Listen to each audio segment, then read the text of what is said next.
Panchkula sector 5 स्थित इंद्रधनुष auditorium में 8 से 10 दिसंबर 3 दिवसीय युवा महोत्सव आयोजित किया गया। 3 दिवसीय युवा महोत्सव 2025 का आज समापन हुआ और इस समारोह में कैबिनेट मंत्री कृष्ण बेदी ने बतौर मुख्य अतिथि शिरकत की। इसके बाद कैबिनेट मंत्री कृष्ण बेदी ने जनता टीवी से खास बातचीत की है। आइए आपको दिखाते हैं। युवा महोत्सव 2025 जो 3 दिन तक चला है उसका आज समापन हुआ है। हरियाणा के कैबिनेट मंत्री कृष्ण बेदी आज इस समापन समारोह में पहुंचे। जो प्रतिभागी थे उनको जहां सम्मानित किया है, वहीं इस वक्त हम खादी विभाग की एक स्टॉल पर हैं जहां पर जो स्वदेशी अभियान पूरे देश में चल रहा है उसको लेकर कैबिनेट मंत्री कृष्ण बेदी ने यहाँ जो प्रोडक्ट है उनका निरीक्षण किया है। और मेरे साथ इस वक्त बेदी साहब मौजूद हैं। सर, सबसे पहले युवा महोत्सव 2025 जिसका आज समापन हुआ है और काफी जोश और उत्साह विभाग में भी था और युवाओं में भी था, किस तरीके से आप आयोजन को देखते हैं?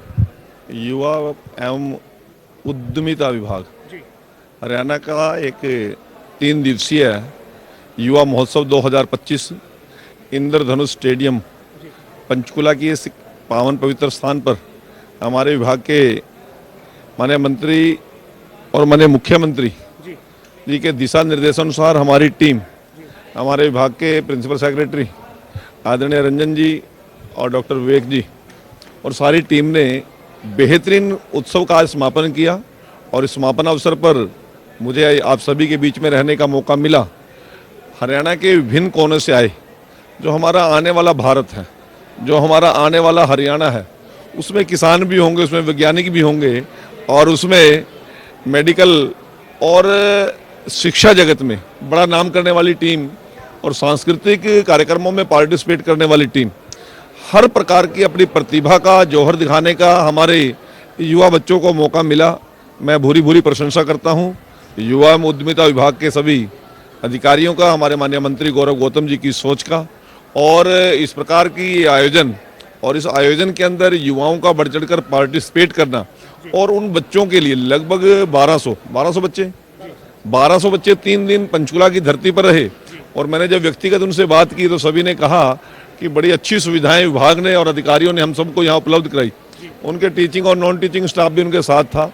उन सब की इतनी बड़ी व्यवस्थाएं और सफल व्यवस्थाएं करना एक बहुत बड़ी बात है। मैं अपनी ओर से हरियाणा के माननीय मुख्यमंत्री जी को बहुत बहुत आभार प्रकट करता हूँ, हमारे युवा मंत्री गौरव गौतम जी को और विभाग को बहुत बहुत बधाई देता हूँ।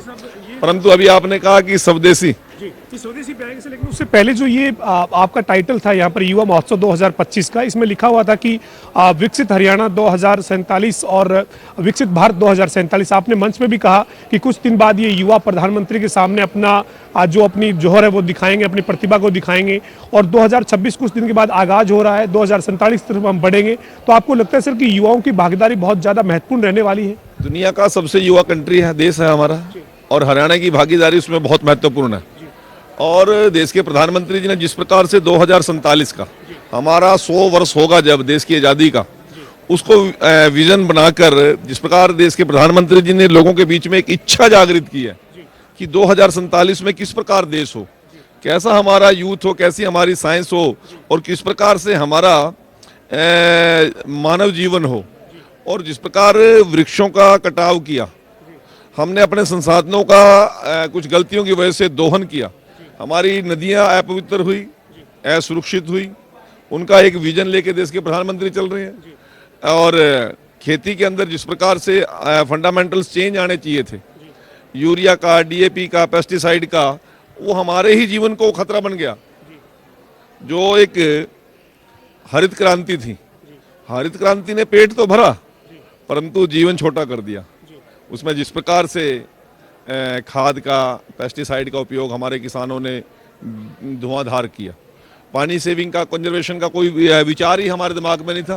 परंतु देश के प्रधानमंत्री जी पॉलीथीन को लेकर, स्वच्छता को लेकर, पेस्टिसाइड कंट्रोल करने को लेकर और ऑर्गेनिक खेती के ऊपर जो ध्यान दे रहे हैं, ये सारी चीज़ें यहाँ पर समावेश हमारे युवाओं को हमारे विभाग की तरफ से, उनके विभाग के उनके विद्यालय के अध्यापकों की तरफ से एक विजन लेकर यहाँ पर जो आए, अवश्य ही 2047 में जहाँ भारत विकसित तो होगा परंतु स्वस्थ भी होगा और संपन्न भी होगा। अंतिम सवाल है सर, ये आपने स्वदेशी का जिक्र किया, खादी के स्टॉल पर आप इस वक्त खड़े हैं और काफ़ी समय से खादी के प्रोडक्ट को जो है वो लोग पसंद कर रहे हैं, तो ये आपको लगता है सर कि स्वदेशी की तरफ अब बढ़ना होगा और पूरे देश में स्वदेशी को लेकर अभियान चल रहा है? राष्ट्रीय स्वयं संघ का 100वां वर्ष देश में चल रहा है और जिस प्रकार से हमारे लोगों को अपने ही कारीगरों, अपने ही मेहनत कश लोगों की जो प्रोडक्शन है वो हमें यूज करने के लिए प्रेरित देश के प्रधानमंत्री जी ने किया।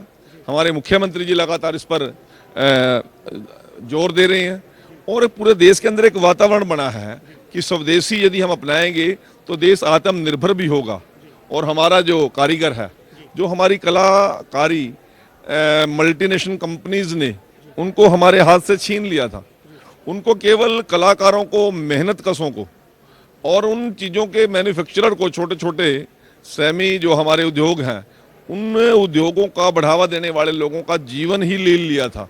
वो स्वदेशी की तरफ दोबारा देश के प्रधानमंत्री जी ने संज्ञान हम सब का दिलाया है और सभी को विदेशी वस्तुओं का बहिष्कार की कोई बात नहीं है, वो सामान्य जीवन में हम कर भी नहीं पाएंगे, परंतु एक या दो प्रोडक्ट मैं अपने जीवन के अंदर, अपने पारिवारिक डेली यूज के अंदर, चाहे हमारी शेविंग क्रीम है, चाहे हमारा टूथपेस्ट है, चाहे हमारे नहाने की साबुन है, हेयर ऑयल है, फेस क्रीम है, इन चीज़ों कम से कम दिनचर्या में एक चीज़ का उपयोग तो करें।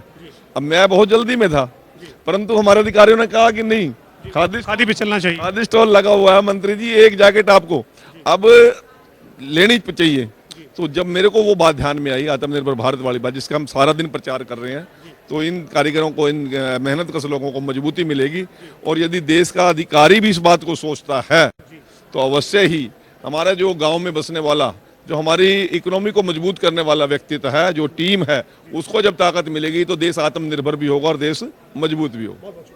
हमारे साथ हरियाणा कैबिनेट मंत्री कृष्ण बेदी थी, जो युवा महोत्सव 2025 में आज समापन समारोह में पहुंचे थे। इस दौरान उन्होंने खादी के स्टॉल पर जाकर जो स्वदेशी अभियान है उसकी भी बात की है। उनका यही कहना है कि युवा महोत्सव में युवाओं ने जहां अपनी प्रतिभा दिखाई है, वहीं विभाग ने और सरकार ने युवाओं को एक बड़ा प्लेटफॉर्म देने के लिए इस तरीके का आयोजन जो है वो किया है। वीडियो जर्नलिस्ट विजेंद्र सिंह के साथ पवन सिंह, जनता टीवी, पंचकुला।